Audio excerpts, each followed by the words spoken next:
জানেন না প্রভু যে উনি কাকে অপমান করছেন। দয়া করে ওনাকে ক্ষমা করে দিন প্রভু, ওনাকে ছেড়ে দিন প্রভু। আমরা সবাই ওনার প্রাণ ভিক্ষা চাইছি। এসব তোমরা কি করছো? তোমাদের বুদ্ধি ভ্রষ্ট হয়নি তো? প্রভু, উনি আগে এরকম ছিলেন না। আমরা তো যমুনা নদীতে স্বাধীনভাবে থাকতে এসেছিলাম, কিন্তু হঠাৎ করে ওনার কি হয়েছে কি জানি, ওনার ব্যবহারে পরিবর্তন চলে আসে। আপনি তো ভালো করেই জানেন প্রভু উনি কে, কি ওনার পরিচয়। ওনাকে ক্ষমা করে দিন প্রভু। জানি বোন, কিন্তু ও জানে না যে ও কে, কি ওর আসল পরিচয়। এবার ওর পরিচয় জানার এটাই সঠিক সময়। বেত্রেরা মুনি, আপনি কি আপনার অভিশাপের কথা ভুলে গেছেন? তোমার এত দুঃসাহস! তুমি এই পথে কেন এসেছো? এটা পথ, যে কেউ আসতে পারে এই পথে। এই পথে এসে তুমি ঠিক করোনি। এবার তোমাকে আমার সাথে যুদ্ধ করতে হবে। আমি তোমাকে অভিশাপ দিচ্ছি, তুমি এক বিশাল সর্পে পরিণত হবে আর সারা জীবন তুমি গরুরকে ভয় পাবে।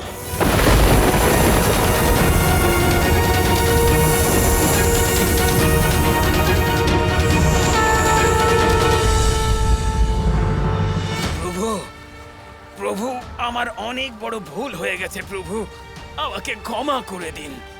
আমি কংসের কথাতে বড়ই প্রভাবিত হয়ে গেছিলাম আর আর আপনাকে প্রহার করার মতো মূর্খতা করেছি।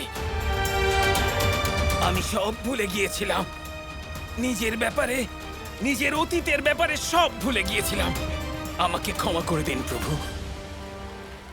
আমি তোমায় ক্ষমা করছি কালিয়া, কিন্তু তোমায় আমাকে একটা কথা দিতে হবে।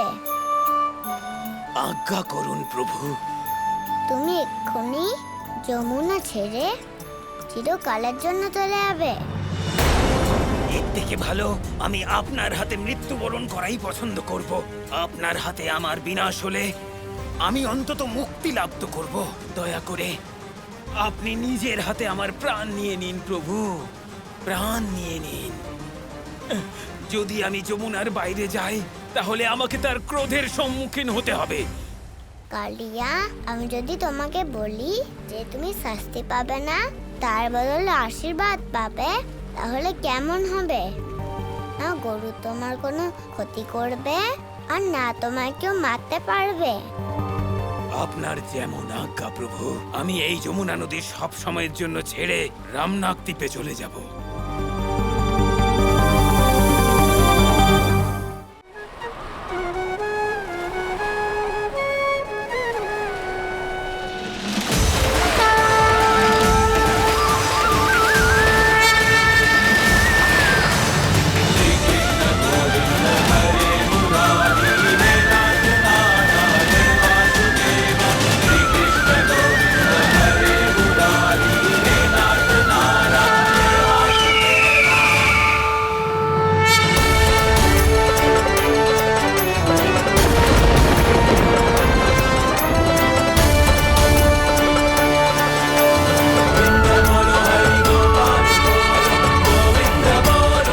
যেখানে আমার প্রভুর পদচিহ্ন রয়েছে সেখানে আমি কখনোই প্রহার করতে পারবো না।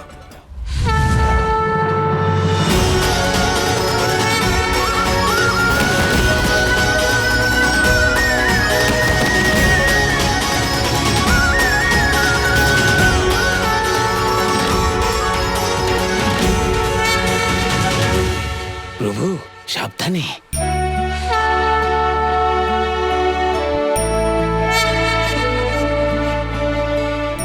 প্রভু, আজ আপনার যে আশীর্বাদ পেলাম তাতে তো আমি ধন্য হয়ে গেলাম।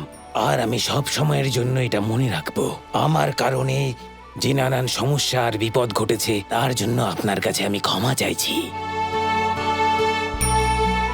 আপনার এই আশীর্বাদ আমার সাথে সারা জীবন থাকুক। তথাস্তু।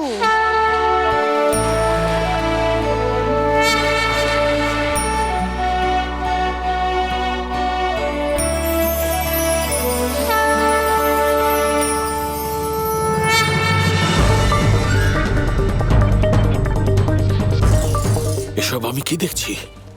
এই বালক কালী ওর থেকে বেঁচে কিভাবে বাইরে এলো?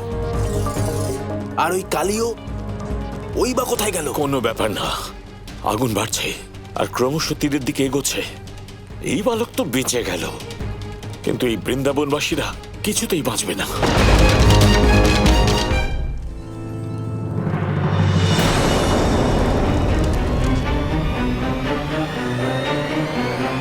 এসব আমি কি দেখছি? ও তো আগুনের দিকেই যাচ্ছে।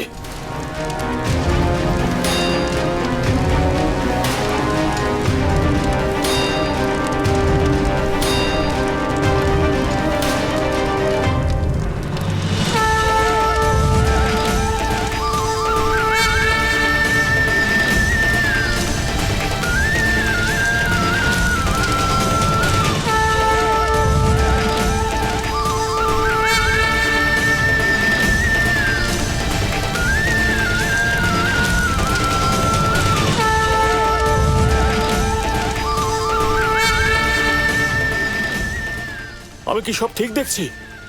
এটা কোনো স্বপ্ন নয় তো? না, স্বপ্ন নয়, সব সত্যি হচ্ছে।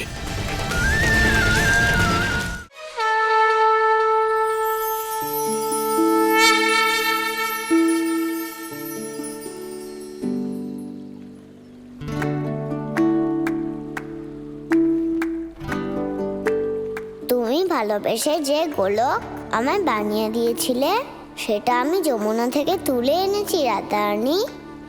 এই নাও।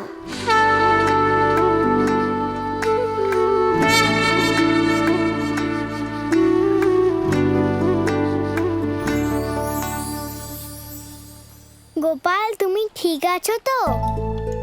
আর তোমার কোনো ক্ষতি হয়নি তো? না রাধারানী, আমি একদম ঠিক আছি।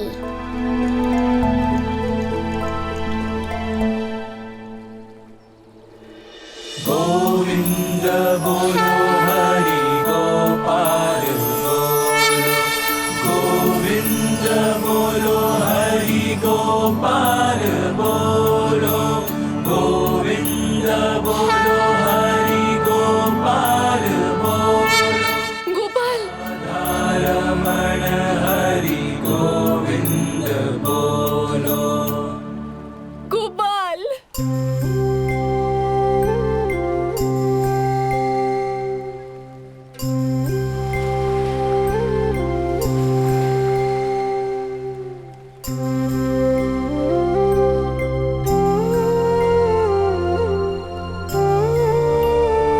গোপাল, গোপাল, তুই কোথায় চলে গেছিলি? হ্যাঁ? তুই ঠিক আছিস তো? হ্যাঁ, তোর কোথাও লাগেনি তো? বল, দেখে দেখে। কেন করিস তুই এরকম? তুই জানিস না যে তোর মা কতটা ভয় পেয়ে যায়? কেন লাফ দিয়েছিস তুই নদীতে? হ্যাঁ, বল। আশ্চর্য বিষয়টা তো হলো এটাই, গোপাল যদি সত্যিই যমুনা নদীতে ঝাঁপ দিয়ে থাকে, তাহলে গোপাল বাইরে এলো কিভাবে? তাও আবার সুরক্ষিতভাবে। এসব কি করে সম্ভব হলো? নাও, প্রশ্ন করা শুরু হয়ে গিয়েছে। আরে ওই দেখো, যমুনা নদীর জল স্বচ্ছ হয়ে গেছে।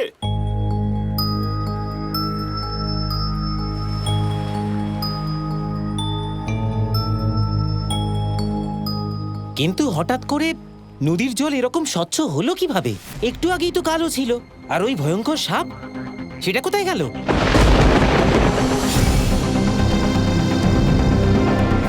আমরা কি সত্যি কোনো সাপ দেখেছি? আমার কিছু মনে পড়ছে না কেন?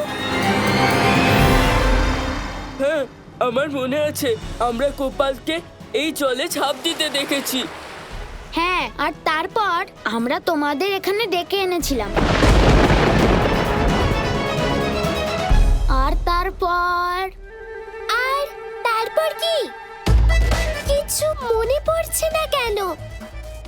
বলেছিলাম না গোপাল, এবার দাও এদের উত্তর। আমি দেব না, আপনি দেবেন। হ্যাঁ হ্যাঁ, লীলা করো তুমি, আর সব সময়ের মতো আমি বিপদে পড়ি। মন খারাপ করো না রাধা, আমি তোমাকে রাধারানী বানিয়ে আমার কথা অবশ্যই রাখবো। নন্দলাল জয় গোপাল